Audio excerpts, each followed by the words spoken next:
Bom, então, me cabe fazer aqui a saudação inicial, agradecer a presença de todo mundo.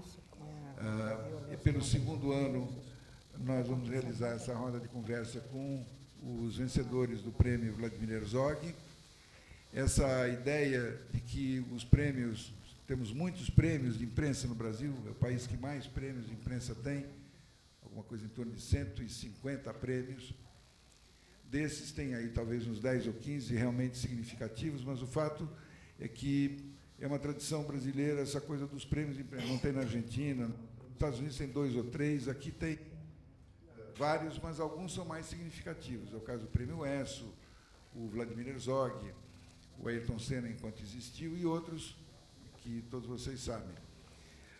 Ocorre que a praxe tem sido, ao longo dessas décadas, que se faz um enorme esforço, os jornalistas produzem as matérias, se inscrevem, os júris, as festas, e, no final, acaba acontecendo simplesmente uma cerimônia, né, que é muito interessante, vêm os amigos, os parentes, etc., mas quase não há nem possibilidade dos jornalistas premiados se conhecerem entre si. Acaba ficando lá no coquetel, meio disputado e tal. Então, há alguns anos atrás, Angelina Nunes, presidente da Abrage, e o Marcelo Soares, que era o diretor executivo na época, se desenvolveu uma ideia inicial que era essa de que nós deveríamos trabalhar para que os principais prêmios se dessem conta que era perfeitamente possível, em termos de custo é quase a mesma coisa, que algumas horas antes da cerimônia fosse possível que os jornalistas se encontrassem,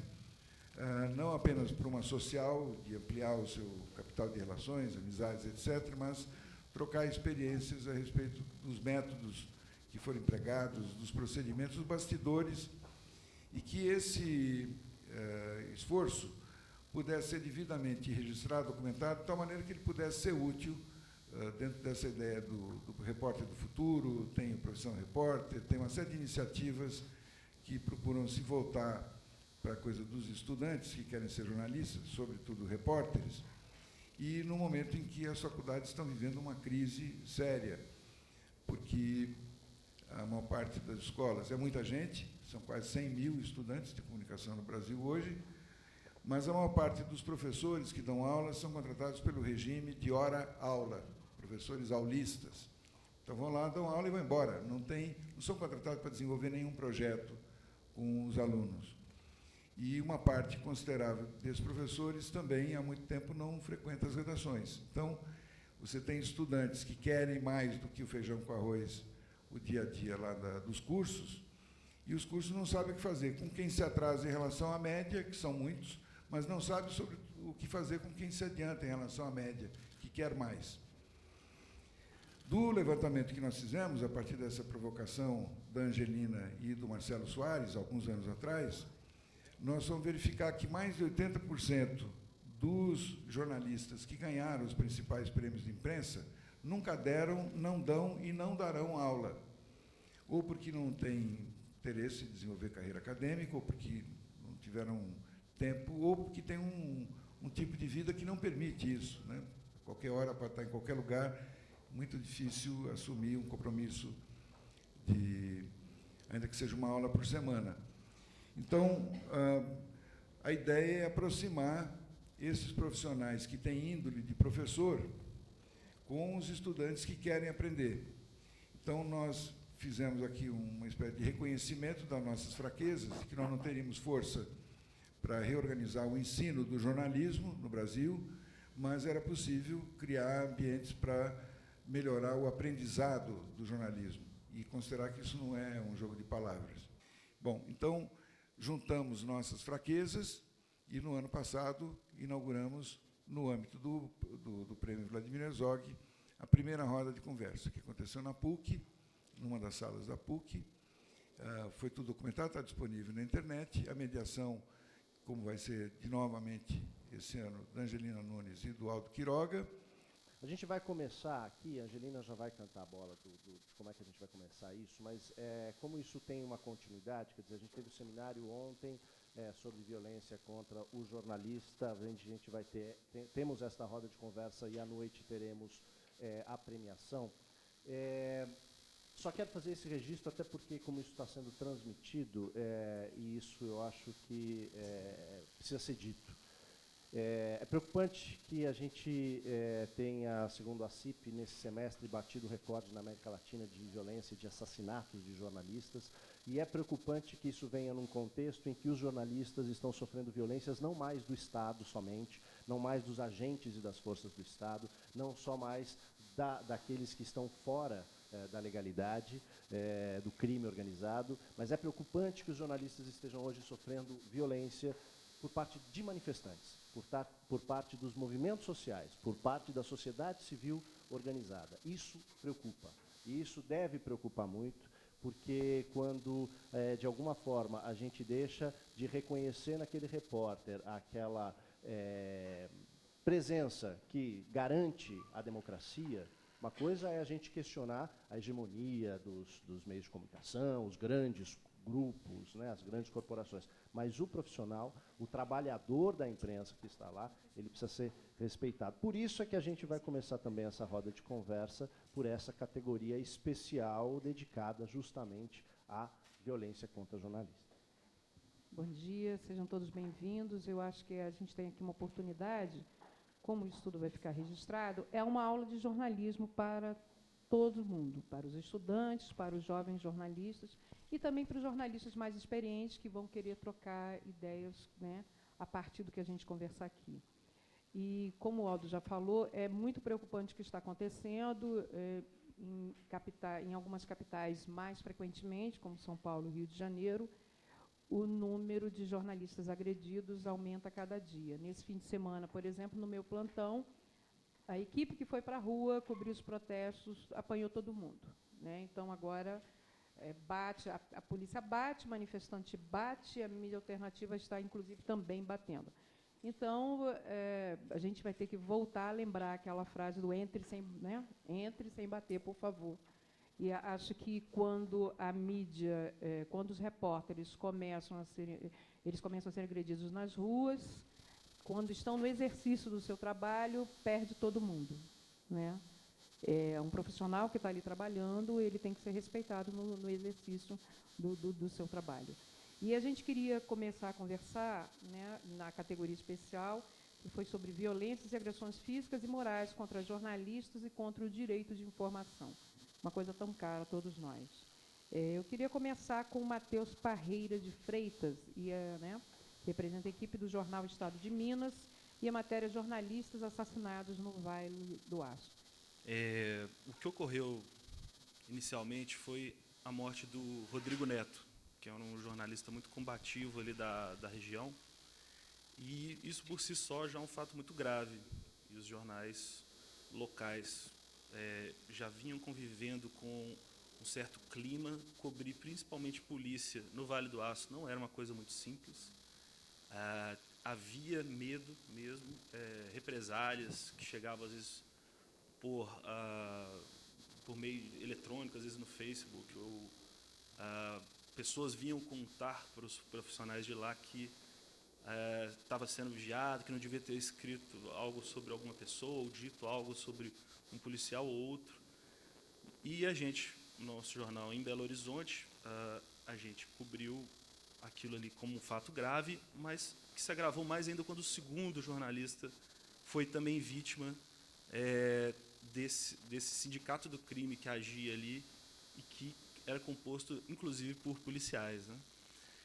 E quando a gente viu aquilo tudo, a gente tentou entrar em contato com quem estava por lá mais próximo para saber assim como que a gente poderia cobrir aquilo de uma forma com mais qualidade, para poder realmente mostrar o tamanho do problema, porque eles viviam esse problema, os profissionais de jornais, de rádios, né? E o que a gente pensou em fazer para realmente conseguir furar esse bloqueio, mostrar que não se pode calar o trabalho dos jornalistas lá, foi seguir o trabalho que o Rodrigo Neto vinha fazendo. Nós fomos para lá, percebemos esse clima de medo que as pessoas tinham. Profissionais na porta do trabalho paravam de conversar e diziam assim: olha, eu não posso mais falar com você porque o vigia o nosso segurança, né, do jornal, ele é policial. Eu tenho medo de falar perto dele.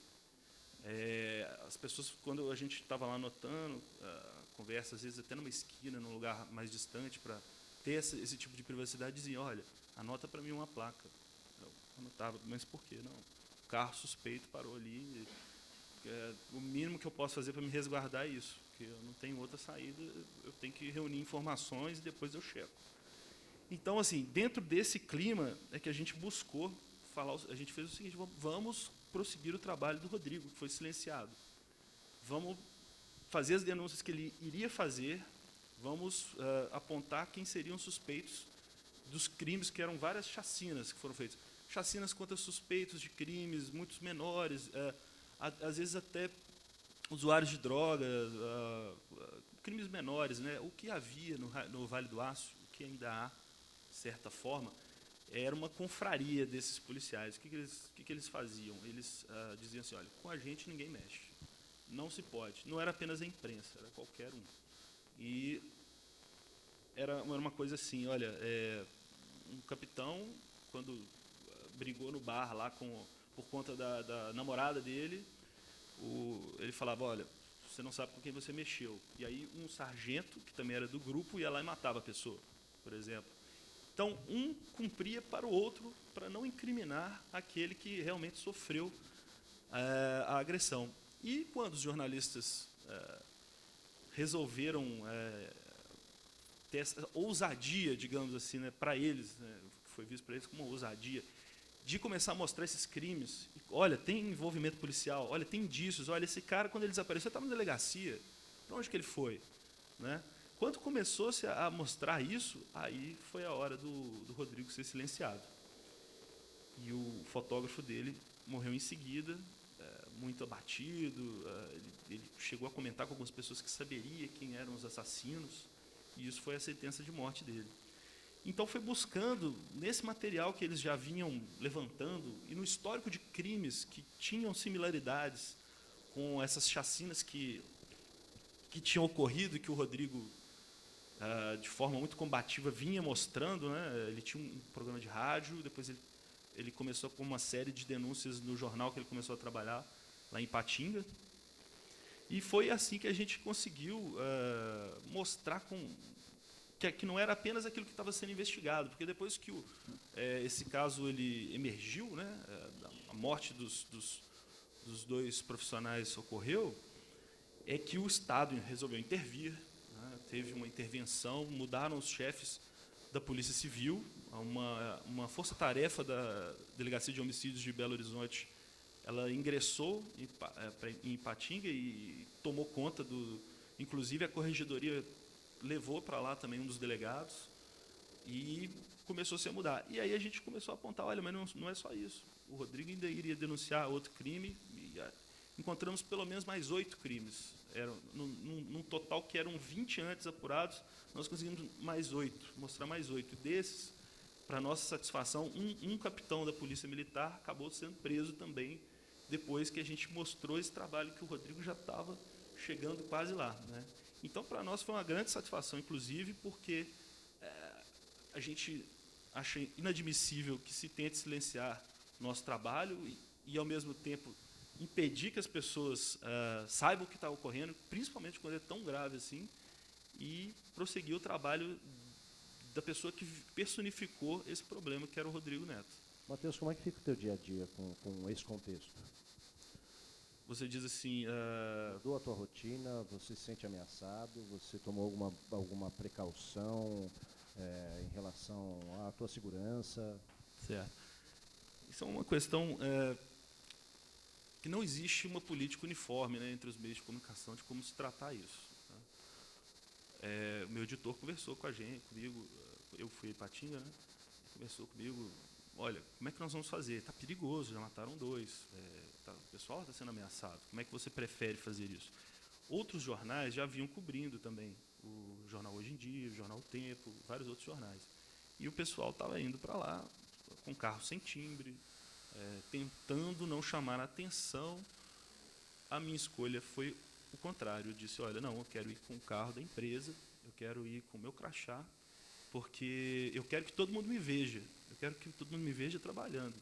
Eu acho que você se esconder, não sei, eu não vou dizer esconder, mas eu digo assim, essa decisão para mim seria mais acertada, eu preferia ser visto. Não vou dizer que se acovardaram, não, nada disso. Todo mundo que foi lá cobriu com muita dignidade e tudo mais. Foi a escolha deles, a minha escolha foi essa. Eu acho que quanto mais eu aparecer, quanto mais eu estiver em evidência ali o meu trabalho, isso é que vai me proteger, porque de outra forma eu não vejo proteção. O Anastasia, o governador do estado, andou dizendo que ia fazer acontecer, isso aqui não ficará assim, etc., quando eles morreram, quando o primeiro deles morreu, né? Ele fez alguma coisa mesmo? Ele ficou só no discurso ou ele tomou atitudes para valer?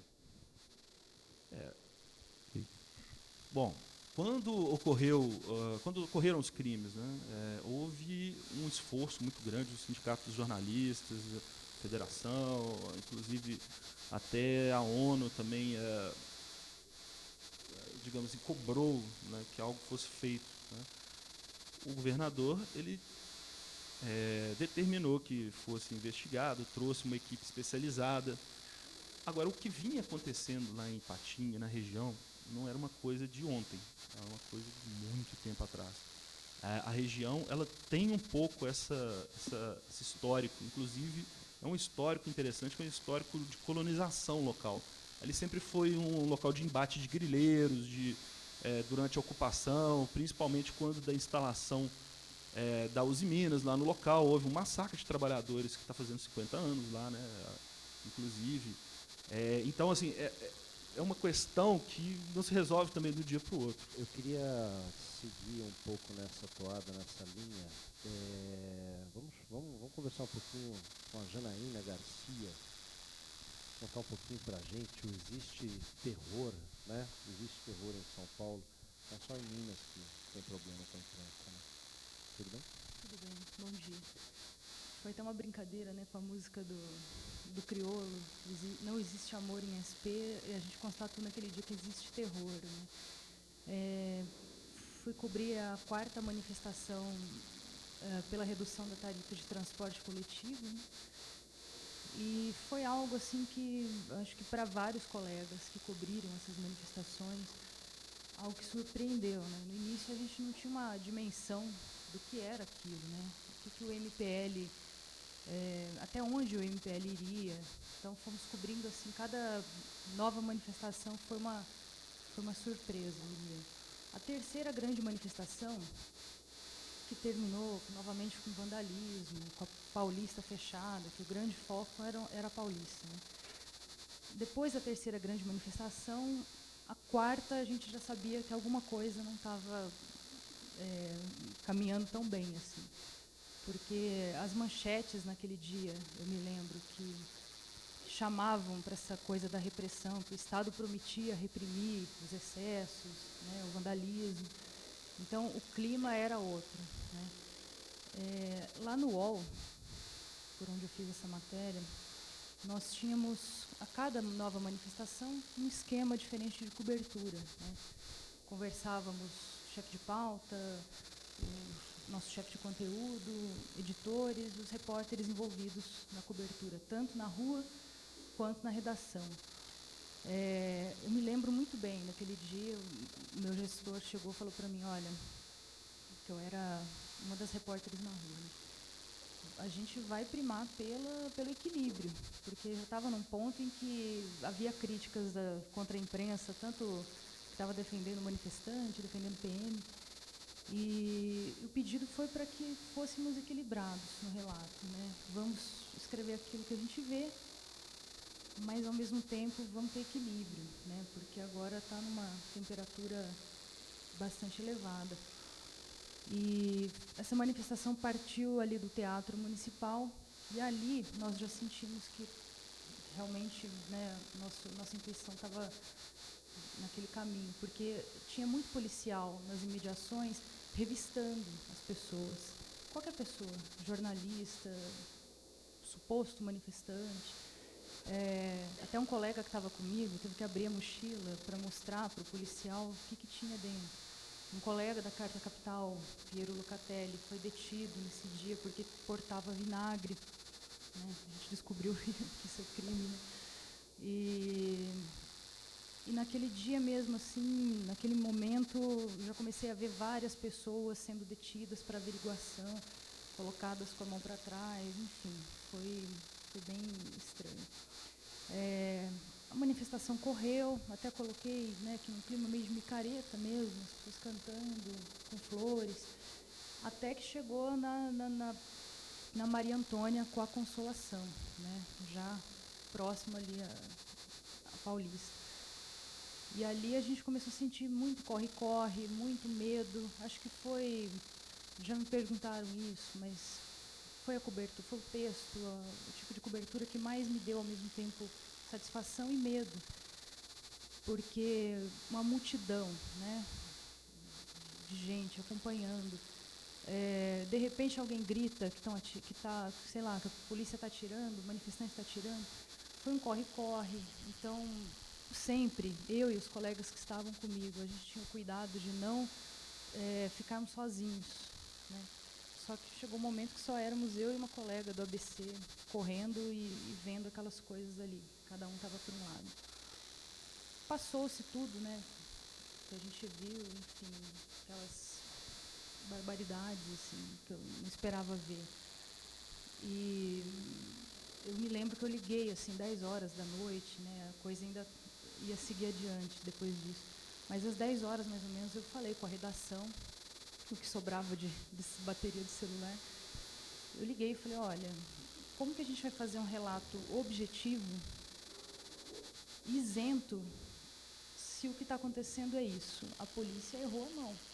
A polícia atirou no morador, né? Eu colhi vários relatos de moradores ali da região da Paulista que ficaram chocados, né, com a reação. Então, a minha preocupação era essa, como ser isento, né? Como relatar objetivamente aquilo, sendo que havia um desequilíbrio latente, né, de atitudes, né?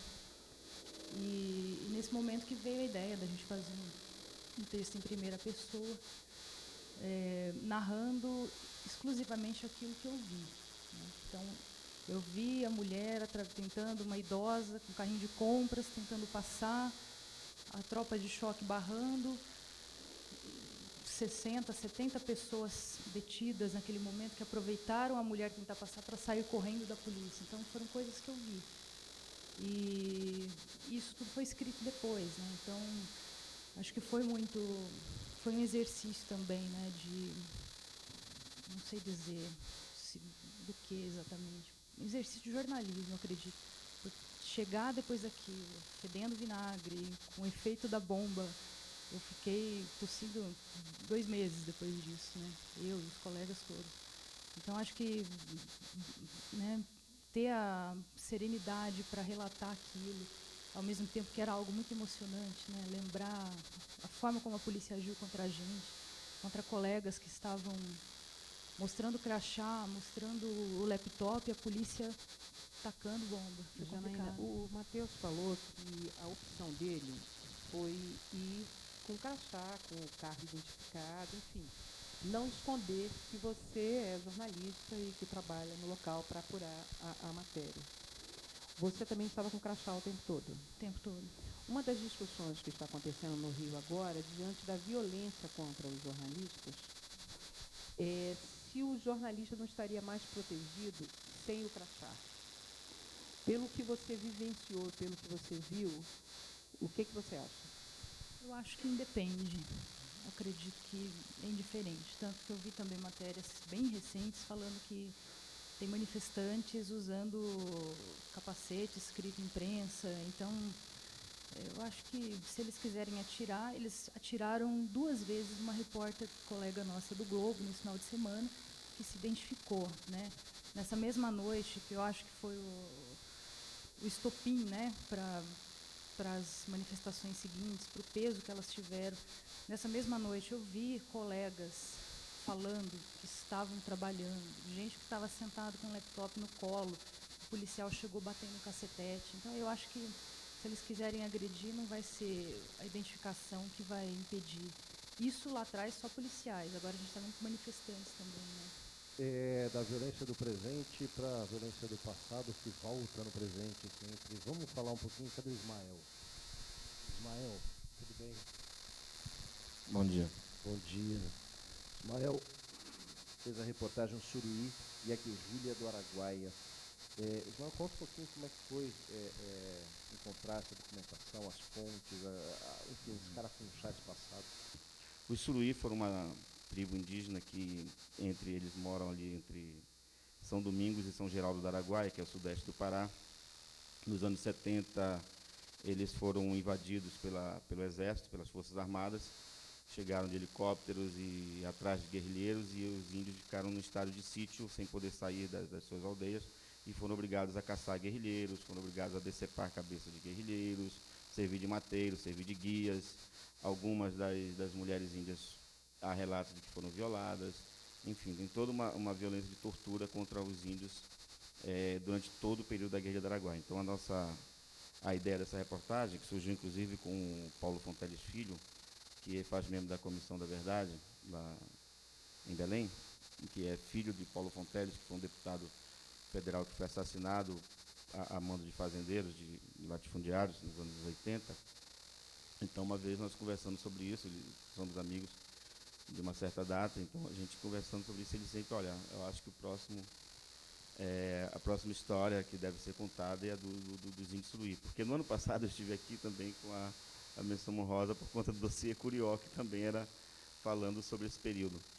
E nós passamos 3 dias na aldeia, junto com os índios, e depois, no último dia, tivemos a coincidência da Maria Rita Kel chegar lá, e aí ser instalada, inclusive, a Comissão da Verdade Suruí. Para quem é do Pará, para quem é de Belém, no caso do jornal que eu trabalho, a nossa maior dificuldade é única e exclusivamente distância. Então, para nós, a grande dificuldade é você fazer esse deslocamento. De Belém a São Geraldo do Araguaia, São Domingos, praticamente são quase 16 horas de carro. Então, façam o cálculo de 16 horas aonde vocês iriam de São Paulo até onde dá para chegar. Eu acho que dá para chegar até o Porto Alegre, se não me engano, eu acho, por aí assim, né? Então, assim, para vocês perceberem como é que é difícil para nós, a questão é unicamente assim. E como fazer reportagem custa caro, então geralmente a questão é essa logística. A nossa logística ela é mais complicada. Ainda bem que o Diário do Pará ele tem aberto, pelo menos para mim, desde que eu estou lá, em 2008, eu passei 5 anos como correspondente do Globo para a região norte, e depois eu fui para o Diário do Pará como repórter especial. Então, para mim, eles sempre abrem essa ideia de assim, vamos arriscar, tem uma história boa, então vamos tentar fazer. Então, a gente tem conseguido dar conta de algumas dessas demandas do Estado. Né? O complicado do Suruí é que assim, eles não falavam sobre isso e aos poucos começam a falar. Mas essa fala ela está sendo um pouco que editada pelos mais novos, porque a ideia de que nossas mulheres foram violadas ou de que nós tivemos que cortar a cabeça de guerrilheiros, é uma história que é muito dolorosa e é uma história muito delicada, né, de você tratar disso com índios que estão na faixa dos 60, 65 anos, que vivenciaram isso. Então, para eles, assim, é ainda um motivo de dificuldade de você abrir a boca e falar. Então, mas são os índios mais novos, os filhos, né, que estão insistindo nisso. Digo, não, a gente precisa contar, porque a gente precisa também ser indenizado, a gente precisa ter a reparação histórica do Estado, que é uma luta que até agora ainda não conseguiram, até porque tem deputados como o Bolsonaro que são contra, né, a essas questões de indenização a quem foi vítima das práticas da ditadura militar. A gente fez uma série de 8 reportagens, ela começou num domingo e terminou no outro domingo. Então, e antes de ir, a gente passei uma manhã inteira com uma antropóloga da Universidade Federal do Pará, que me contextualizou toda a história, digamos, da chegada dos índios daquela região, assim, para dar uma contextualizada. Então, a gente conseguiu contar como foram os próprios conflitos que eles tiveram com garimpeiros, com madeireiros, com castanheiros, ou seja, acaba que eles refletem toda a história de ocupação do sudeste do Pará. que surge ali em Marabá e adjacências, com a castanha, depois com garimpo e depois com os latifúndios, né, com a questão dos anos 70.